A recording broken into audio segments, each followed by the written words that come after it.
नांदेड जिल्ह्यातील नायगाव रामतीर्थ पोलीस ठाणे येथे येणाऱ्या गणेशोत्सव सणाच्या पार्श्वभूमीवर नायगाव पोलीस ठाणे तसेच नरसी येथील बालाजी मंदिरात उपविभागीय पोलीस अधीक्षक संकेत गोसावी, दोन्ही पोलीस ठाण्याचे सहाय्यक पोलीस निरीक्षक यांच्या मार्गदर्शनात शांतता कमिटीची बैठक संपन्न झाली।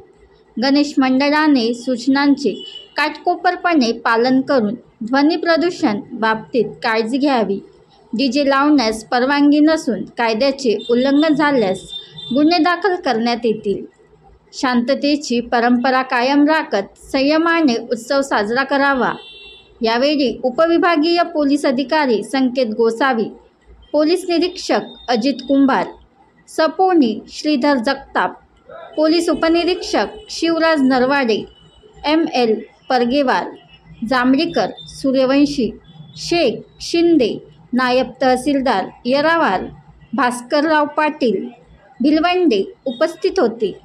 संभाजी वाघमारे, तालुका प्रतिनिधी, नायगाव। तर रस्त्यावरचे खड्डे जर जास्त असतील त्या ठिकाणी ते बुजवून घ्यायचं पण प्रयत्न आम्ही करू। तर ह्या गोष्टी आहेत त्या आपल्याकडून आम्हाला फीडबॅक येणं गरजेचं आहे, जेणेकरून आम्ही त्याच्यावर काहीतरी वर्कआउट करू शकतो।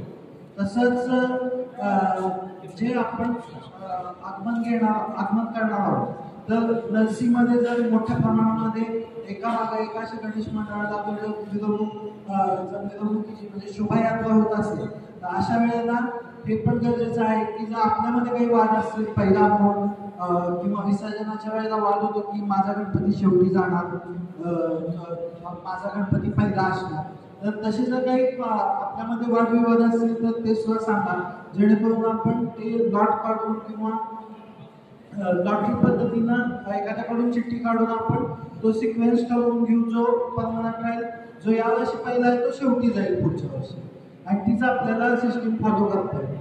तसंच जे गणपती मंडळ आपण बनवणार आहे तर बऱ्याचदा आपण बघतो की जे मंडळ आहेत त्यांचे रजिस्ट्रेशनच झालेलं नसतं किंवा जे आपण फ्लेक्स लावतो, कमानी लावतो त्याची सुद्धा आपण घेतलेली नसते परमिशन। तर माझा आपल्या सर्वांना एकच सांगणं आहे की ज्यांचे मंडळाचं रजिस्ट्रेशन झालेलं नाही त्यांनी यावर्षी नाही निदान पुढच्या वर्षी तरी करून घ्यावं। तर मला गणेश उत्सव हा सुरुवात होत आहे आणि त्या अनुषंगाने आज शांतता समितीची बैठक संपन्न झालेली आहे। तर आपला काय संदेश असणार आहे? निश्चितच आज आमची शांतता कमिटीची मीटिंग नरसी तसेच नायगाव येथे संपन्न झालेली आहे। यामध्ये सर्व गणेश मंडळांना गणपती आगमनापासून ते विसर्जनापर्यंत सूचना देण्यात आल्या। सदर सण शांततामय आणि सामाजिक सलोखा राखून कुठल्याही प्रकारे जातीय तेढ निर्माण न होता करण्याबाबत त्यांना आवाहन केलेलं आहे। तसेच डीजे मुक्त गणेशोत्सवाचं सुद्धा आमच्याकडून आवाहन करण्यात आलेलं आहे। आम्ही सदर येणाऱ्या गणेशोत्सवाकरता पर्याप्त मनुष्यबळासह सज्ज आहोत। नमस्कार, बना पत्रकार आम्ही घेऊन आलो संधी खास तुमच्यासाठी।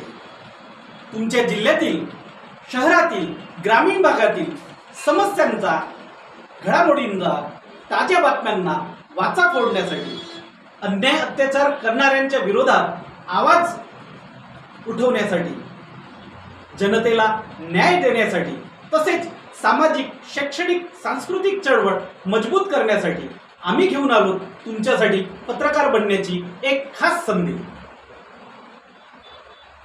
मित्रांनो, बना पत्रकार आम्ही तुम्हाला देऊ योग्य प्रशिक्षण, प्रमाणपत्र व ओळखपत्र।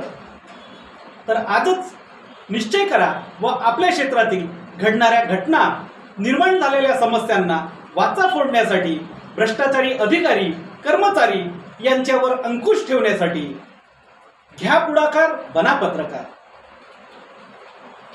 तर वाट कसली बघताय? आजच महाराष्ट्र लाईव्ह न्यूजच्या पत्रकार संघात सहभागी व्हा। चला बनूया जनसामान्यांचा आवाज। जय महाराष्ट्र।